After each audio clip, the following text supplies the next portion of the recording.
জীবনে সবকিছু আমাদের ইচ্ছামতো হয় না। আমরা পরিশ্রম করি, আশা করি, দোয়া করি, কিন্তু যখন কিছুই পরিবর্তন হয় না, তখন মনে হয় আমরা একা পড়ে গেছি, কেউ আমাদের পছন্দ করে না, হতাশা আমাদের গ্রাস করতে শুরু করে। কিন্তু কখনো ভেবে দেখেছেন যে আজ যে সমস্যা আপনার সামনে বাধা হয়ে দাঁড়িয়েছে, সেটাই হয়তো কোনো বড় সমাধানের শুরু হতে পারে। হয়তো যা কিছু আপনি হারিয়েছেন সেটাই আপনাকে গন্তব্যের পথে নিয়ে যাওয়ার মাধ্যম। একবারের কথা, একটি বড় জাহাজ সমুদ্রে প্রবল ঝড়ের মুখে পড়ে ডুবে যায়। জাহাজে থাকা সবাই সাগরে তলিয়ে যায়, শুধু একজন ব্যক্তি বেঁচে যান। সৃষ্টিকর্তার ইচ্ছায় তিনি কোনোভাবে একটি নির্জন দ্বীপে পৌঁছান।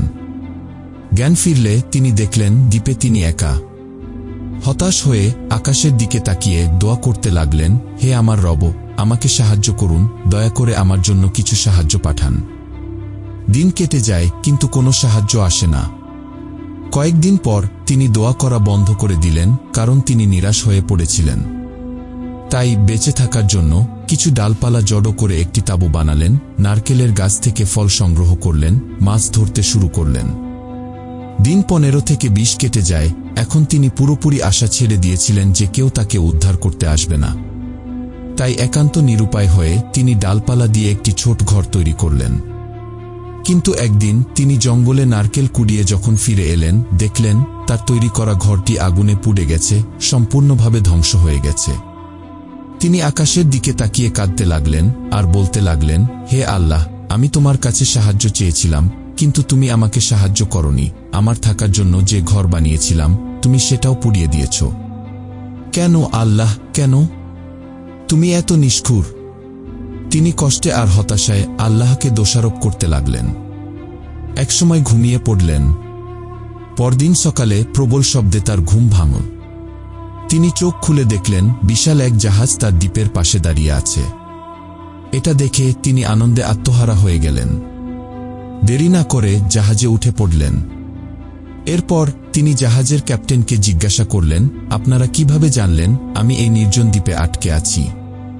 ক্যাপ্টেন উত্তর দিলেন, আমরা দ্বীপ থেকে আসা আগুনের সংকেত দেখেছি, আমরা বুঝতে পেরেছি এখানে কেউ আছে, তাই আমরা চলে এসেছি।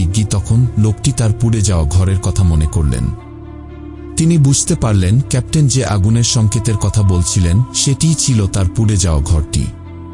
তিনি বুঝলেন এটি তার রবের পরিকল্পনা ছিল, তাকে এই নির্জন দ্বীপ থেকে বের করার জন্য। তিনি উপলব্ধি করলেন আল্লাহর পরিকল্পনা তার নিজের পরিকল্পনার চেয়ে অনেক বড়। তাই তিনি আল্লাহকে শুকরিয়া জানালেন এবং তার ভুলের জন্য ক্ষমা চাইলেন।